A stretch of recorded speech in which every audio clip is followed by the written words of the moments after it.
Seção 4. Domicílio tributário. Artigo 127.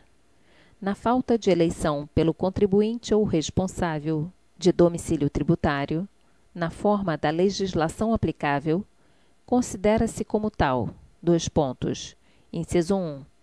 Quanto às pessoas naturais, a sua residência habitual, ou sendo esta incerta ou desconhecida, o centro habitual de sua atividade.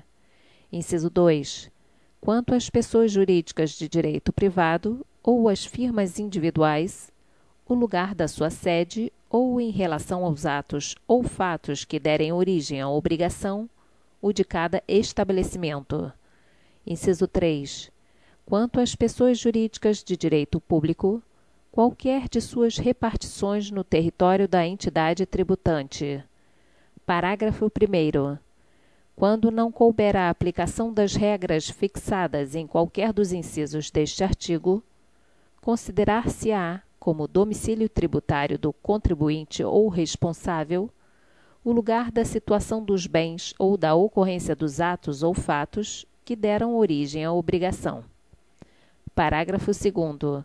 A autoridade administrativa pode recusar o domicílio eleito quando impossibilite ou dificulte a arrecadação ou a fiscalização do tributo, aplicando-se, então, a regra do parágrafo anterior. Capítulo 5. Responsabilidade tributária. Seção 1. Disposição geral. Artigo 128. Sem prejuízo do disposto neste capítulo, a lei pode atribuir de modo expresso a responsabilidade pelo crédito tributário à terceira pessoa vinculada ao fato gerador da respectiva obrigação, excluindo a responsabilidade do contribuinte ou atribuindo-a a este em caráter supletivo do cumprimento total ou parcial da referida obrigação. Seção 2. Responsabilidade dos sucessores. Artigo 129. O disposto nesta seção aplica-se por igual aos créditos tributários definitivamente constituídos ou em curso de constituição à data dos atos nela referidos e aos constituídos posteriormente aos mesmos atos, desde que relativos a obrigações tributárias surgidas até a referida data. Artigo 130. Os créditos tributários relativos a impostos, cujo fato gerador seja a propriedade, o domínio útil ou a posse de bens imóveis, e bem assim os relativos a taxas pela prestação de serviços referentes a tais bens ou a contribuições de melhoria, subrogam-se na pessoa dos respectivos adquirentes, salvo quando conste do título a prova de sua quitação. Parágrafo único. No caso de arrematação em asta pública, a subrogação ocorre sobre o respectivo preço. Artigo 131. São pessoalmente responsáveis: Inciso 1. O adquirente ou remitente pelos tributos relativos aos bens adquiridos ou remidos. Inciso 2. O sucessor a qualquer título e o cônjuge meeiro pelos tributos devidos pelo de cujus até a data da partilha ou adjudicação, limitada esta responsabilidade ao montante do quinhão do legado ou da meação. Inciso 3. O espólio pelos tributos devidos pelo de cujus até a data da abertura da sucessão. Artigo 132.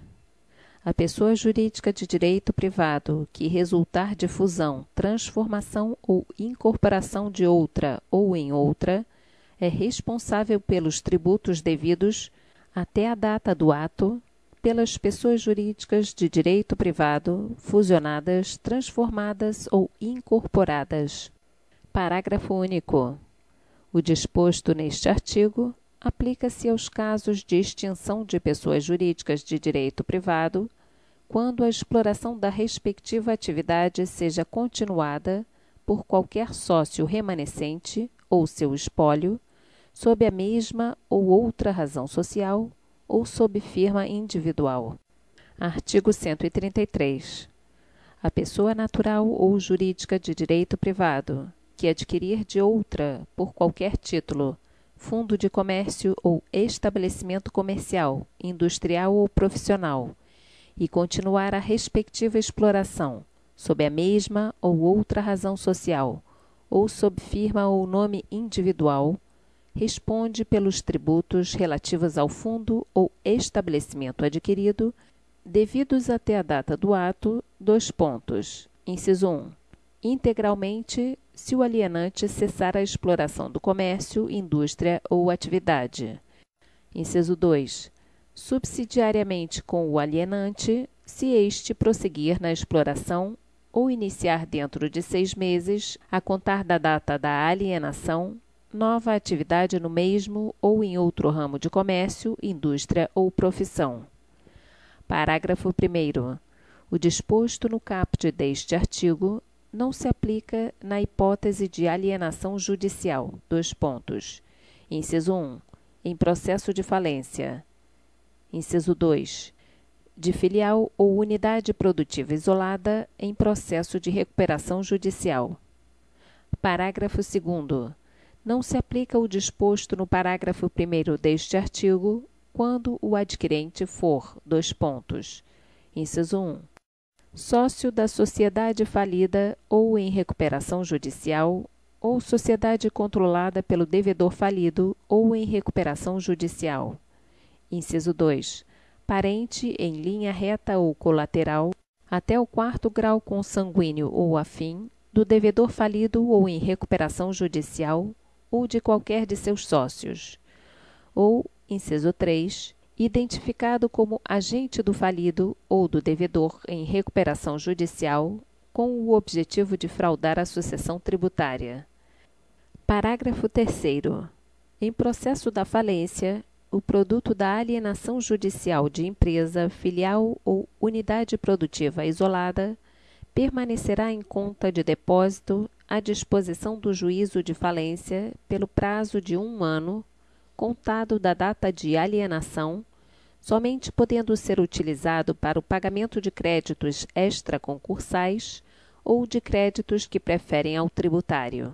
Seção 3. Responsabilidade de terceiros. Artigo 134. Nos casos de impossibilidade de exigência do cumprimento da obrigação principal pelo contribuinte, respondem solidariamente com este, nos atos em que intervierem ou pelas omissões de que forem responsáveis. Inciso 1. Os pais, pelos tributos devidos por seus filhos menores. Inciso 2. Os tutores e curadores, pelos tributos devidos por seus tutelados ou curatelados. Inciso 3. Os administradores de bens de terceiros, pelos tributos devidos por estes. Inciso 4. O inventariante, pelos tributos devidos pelo espólio. Inciso 5. O síndico e o comissário, pelos tributos devidos pela massa falida ou pelo concordatário. Inciso 6.